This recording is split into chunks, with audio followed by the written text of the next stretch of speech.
daigdig.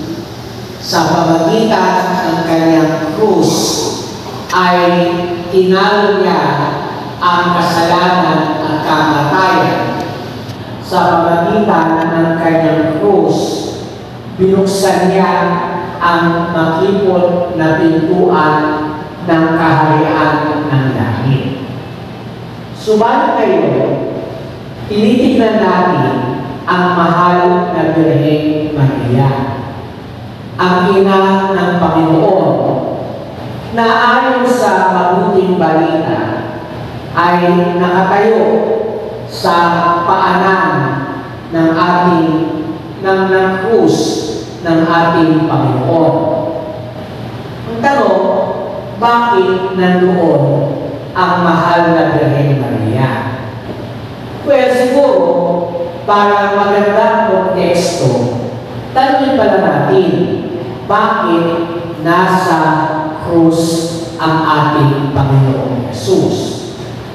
Ang sagot, well, nasa krus ang ating Panginoon sapagkat mahal, iniibig niya ang buong sanlibutan.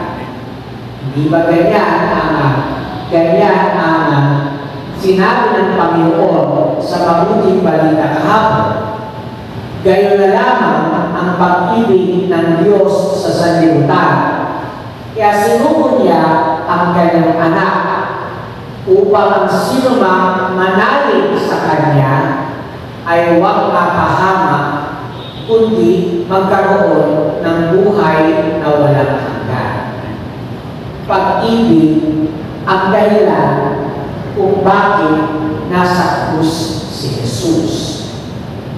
Sa gayon din pamamaraan, pag-ibig din ang dahilan kung bakit ngayon nakita natin ang mahal na Birhen ay nakatayo sa paanan ng krus.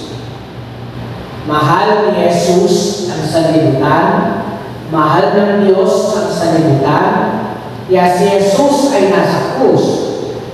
Mahal ni Maria ang ating Panginoon, kaya siya naroon sa paanan ng krus ng ating Panginoon.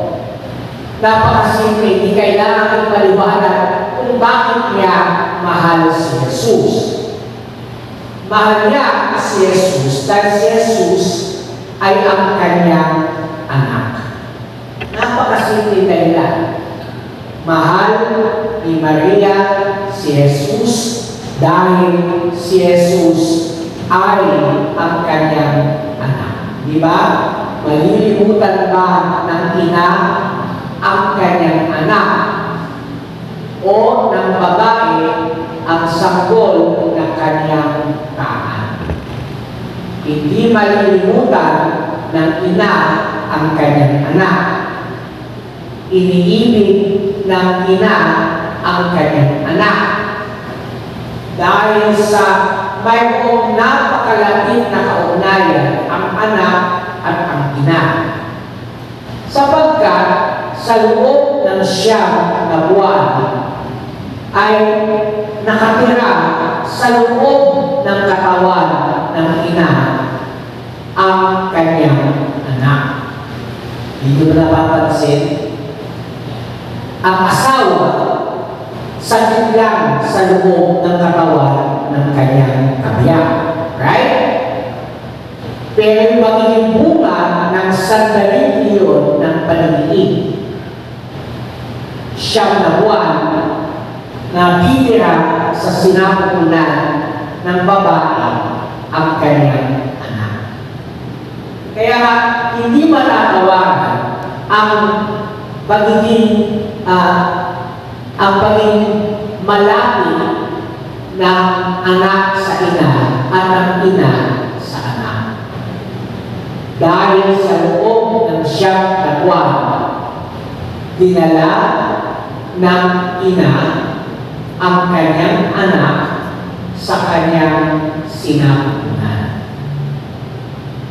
Naroon sa unang bahagi ng buhay ni Jesus sa lupa, nandoon malapit sa kanya ang mahal na Birhen.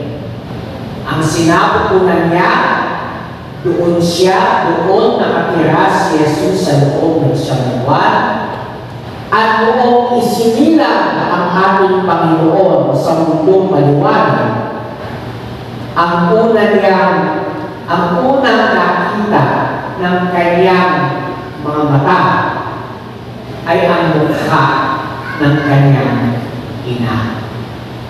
Kaya hindi na natin dapat ipagtaka na kung si Maria ay naroon sa simula ng buhay ni Jesus dito sa lupa, nararapat lamang na naroon din siya sa huling sandali ng kanyang buhay.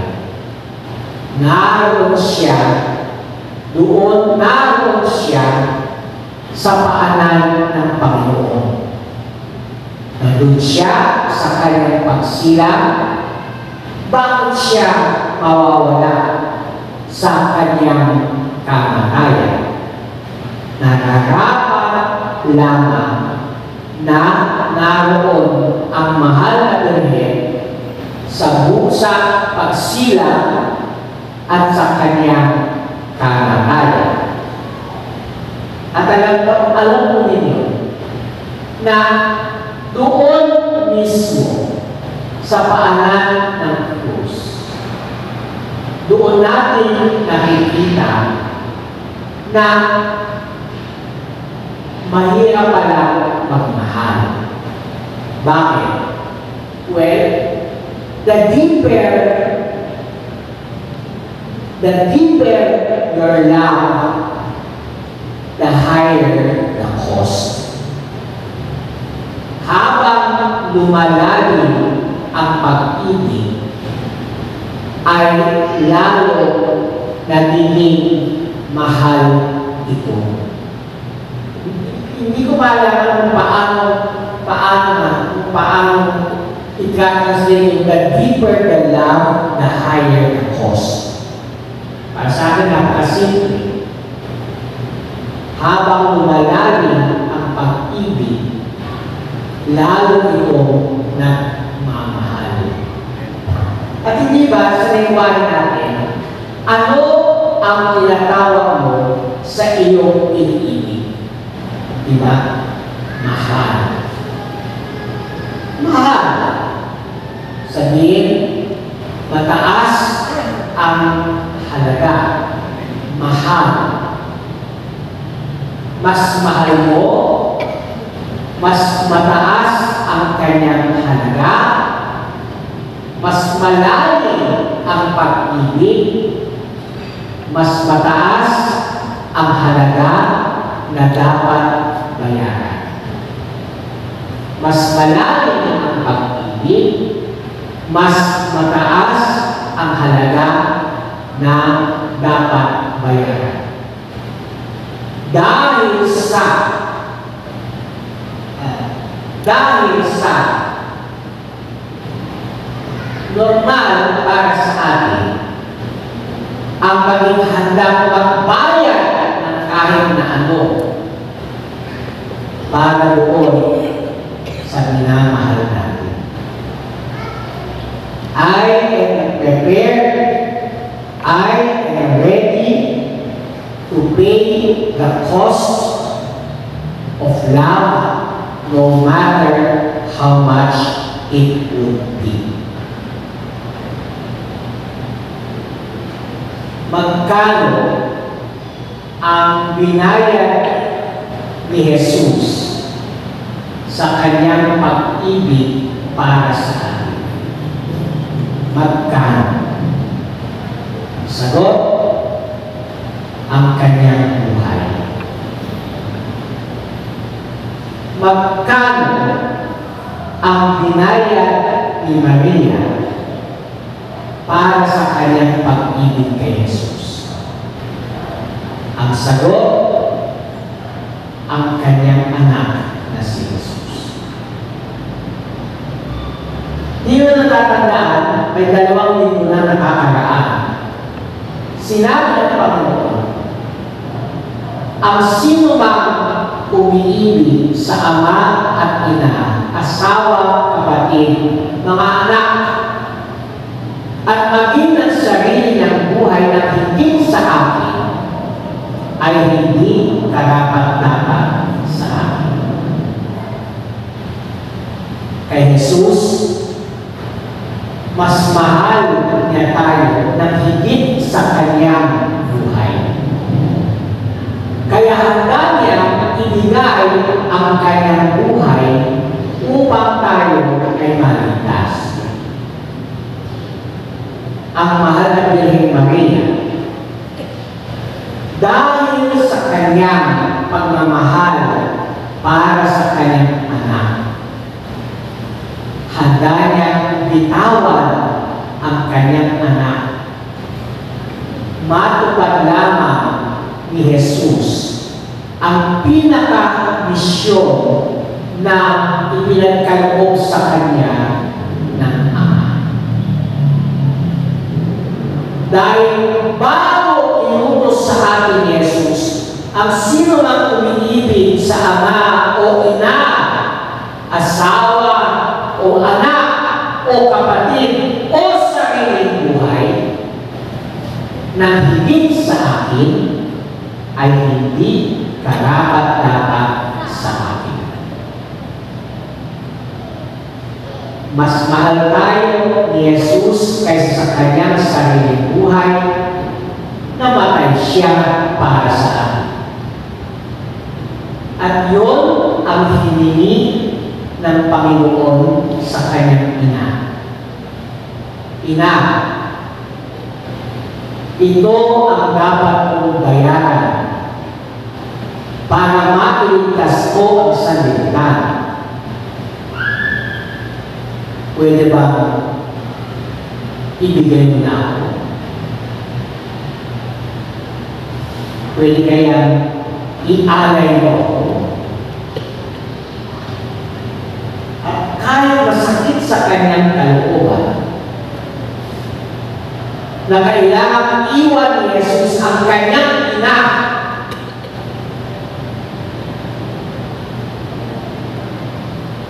ito'y pinayagan ng mahal na Birhen. Anak, nandito lang ako sa paanan ng krus. Kung ano man ang nilalayo mong gawin, nandito ako, susuportahan kita. Makikiisa ako sa iyo. Makikiisa ako sa iyong layunin. Makikiisa ako sa iyong pag-aalay. Kaya habang inaalay ni Jesus ang kanyang buhay sa Ama, sa paanan naman ng krus, inuulit-ulit ng mahal na Birhen ang panalangin. Minsan ay sinabi niya sa anghel, ako ang alipin ng Panginoon, maganap nawa sa akin ayon sa wika. Maganap nawa, matupad nawa. Si Jesus, tinupad niya ang kalooban ng kanyang Ama hanggang katapusan. Natapos niya ang wika niya bago siya nalagutan ng hininga.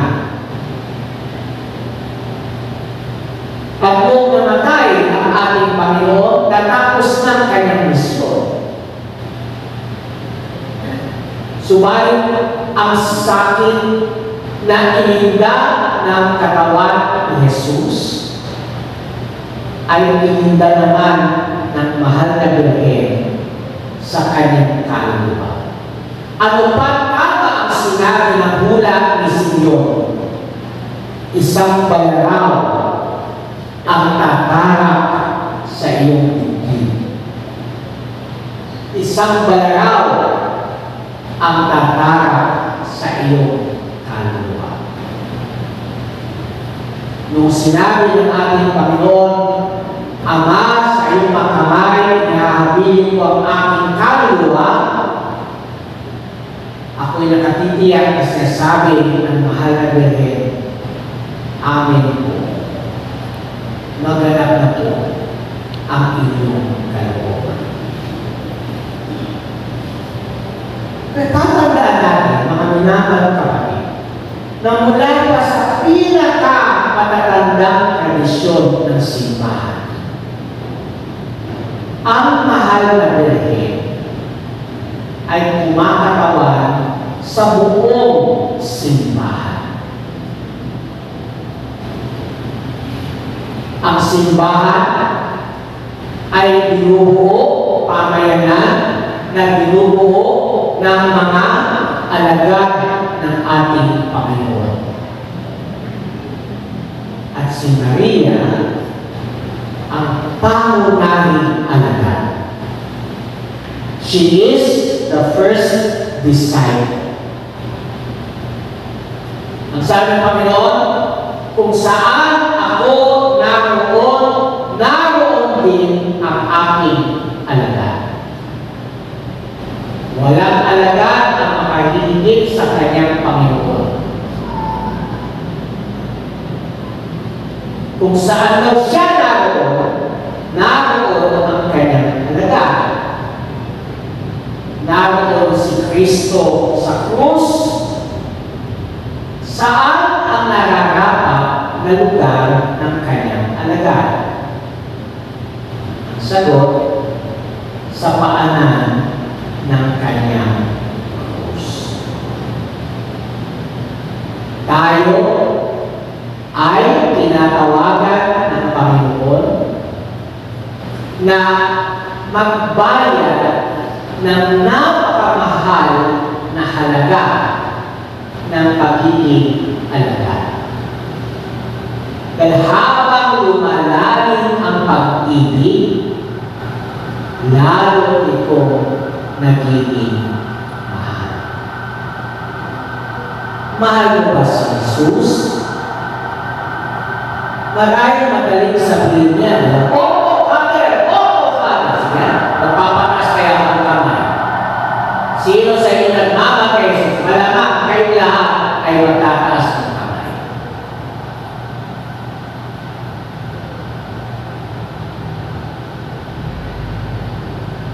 Pero, paano pag hiningan kayo ni Jesus ng kondisyon?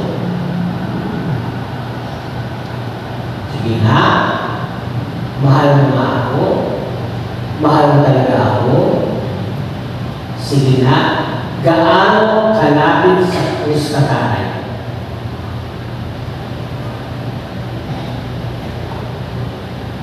Gaano kalapit sa krus? Sa milyan layo, 2 milyan layo, di ba po yun?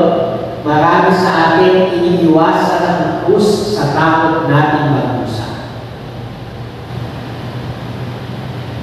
Kasi ang Panginoon, kung saan ang Panginoon, naroon ang kanyang alagad.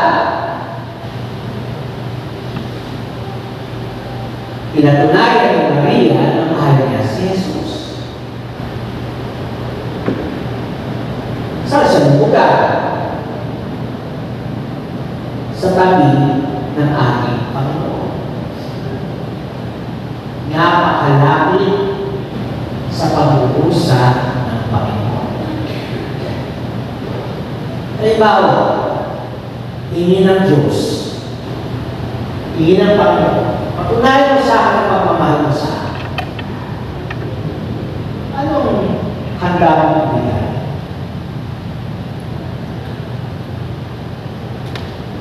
Halimbawa, nagkasakit ang iyong anak.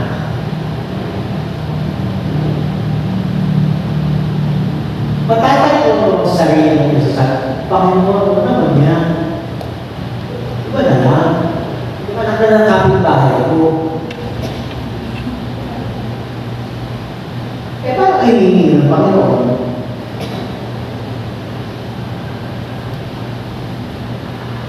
Paano hihingi ng Panginoon na pakawalan mo ang iyong mga pangarap?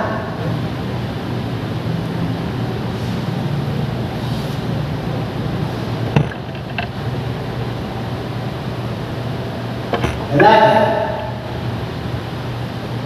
hindi Hindi mo inaasahan, nagpuntis ka. Eh, may kanina pa, nakaharapin. Magiging sangalan sa iyong pagtulan ang bata sa sinatunan. Ano pipiliin mo? Makawalan ang pangarap o ipalagyan ang bata? Ano dapat gawin? Ano yun? Piliin ng bata kesa sa iyong karir.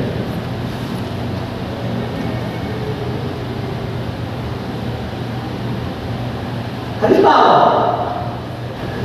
ikaw ay isang engineer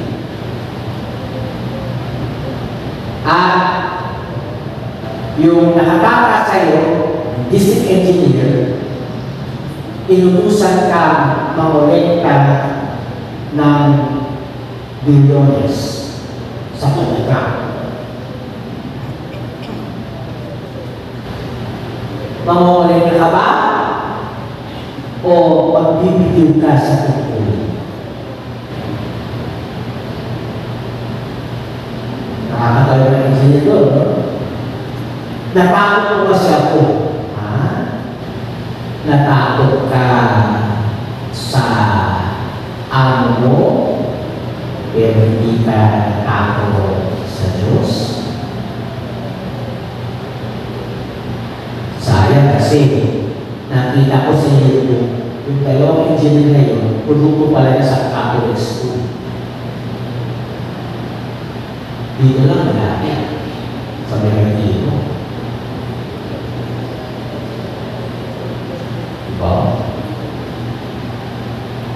Ang pipiliin mo,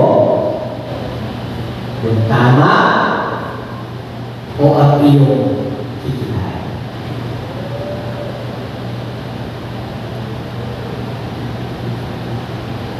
Magkano ang handa mong bayaran alang-alang kay Kristo? Mas mahal mo ba ang iyong ama, ina? Mas mahal mo ba ang iyong asawa at anak? Mas mahal mo ba ang iyong kapatid? Mas mahal mo ba ang iyong sarili kaysa kay Kristo? Hindi ka karapat-dapat sa Kanya.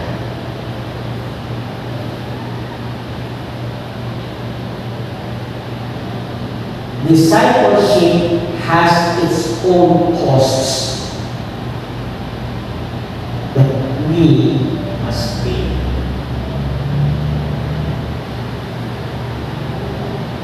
Bilang simbahan, bilang parokya, diba, ang tema natin parokya sa bayanan ng mga tukha. Handa ka ba magpakadukha alang-alang sa tama? Handa ka ba magpakadukha alang-alang sa iyong pananampalataya? Handa ka ba mapalapit sa krus ni Jesus?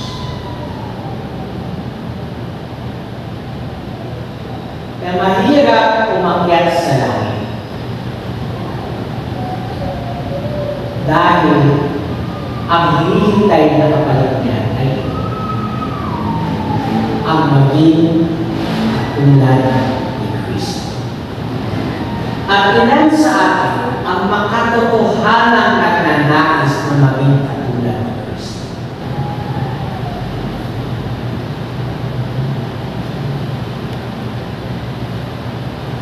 Marami sa atin hindi karapat-dapat sa Kanya.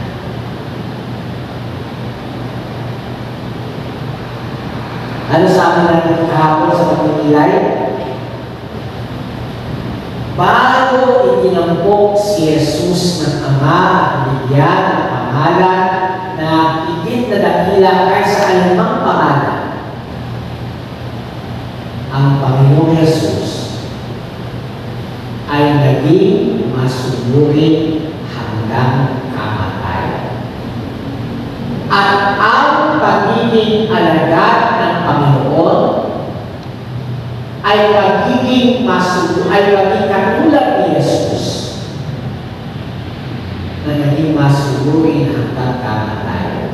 Obedience to Christ is not only for a season. It is not occasional. It is constant and it is unto death. In my flesh I must bear the wounds of Jesus Christ. Yun ang sabi siya. In my flesh I must endure the sufferings that Christ has to endure for the sake of His body, which is the church. The Virgin Mary, in her soul, endured the sufferings that Christ endured in His body. Kaya titignan ninyo yung beatitude, sino yung mga natatanggap sa langit? Blessed are the poor. Blessed those who hunger and thirst for righteousness. Blessed are the meek and humble of heart.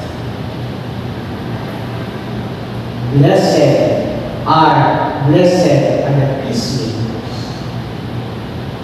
Blessed are those who are persecuted for the sake of righteousness. Blessed are the merciful.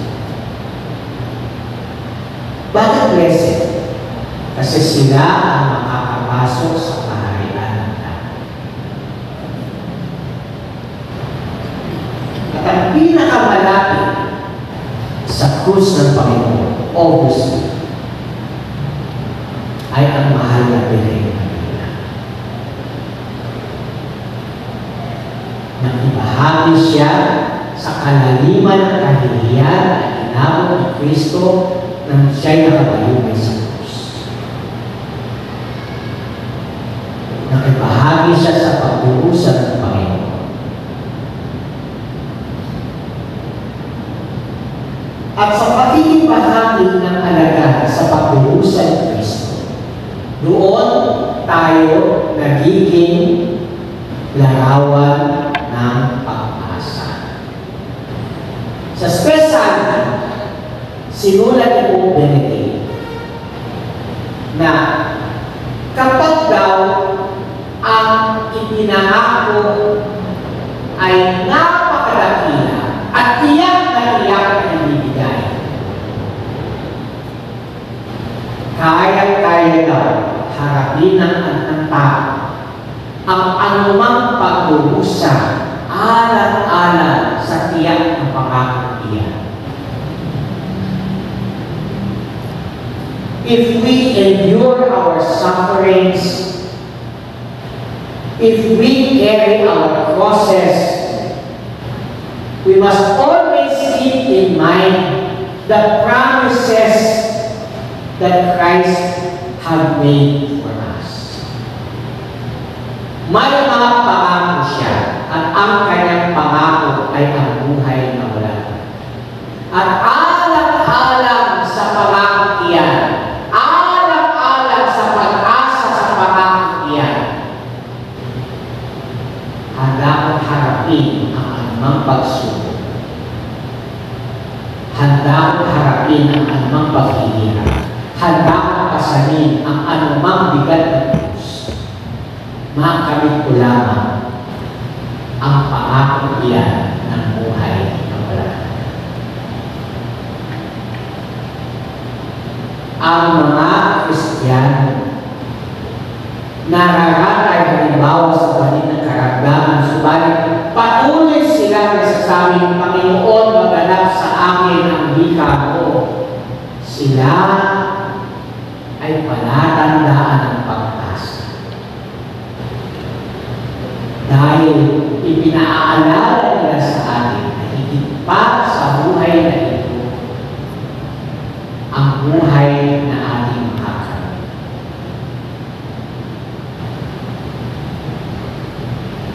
Ang mga lingkod na namatay na lingkod na unay ng Panginoon, sila ay mga palatandaan ng pag-asa. Naroon na sila sa kabilang buhay, nakamasa na nila ang mga pabuyan ng Panginoon. At tayong lahat ay kanilang pinalalakas. Sige, sulong pa, huwag kang matakot. Huwag kang panghinaan sa taas ng mga krus. Huwag kang panghinaan ng bigat ng krus. Huwag kang panghinaan ng laki ng mga pagsubok. Ituon mo ang iyong mata kay Kristo na nandoon sa pinakadulo ng karagahan. Inaantay ka ng tumawid. Hawak niya sa kanyang kamay at makroona ng kaligtasan. At tayo maniniwala. Patuloy tayong lumapit kay Jesus. Huwag tayong tumakbo sa kanyang krus. Huwag natin takbuhan ang krus ng Panginoon. Yakapin natin ng buong pagmamahal. Tanggapin natin ito ng taos sa kalooban. Tanggapin natin ito ng taos sa kalooban. Pagbayaran natin ang ating mga kasalanan.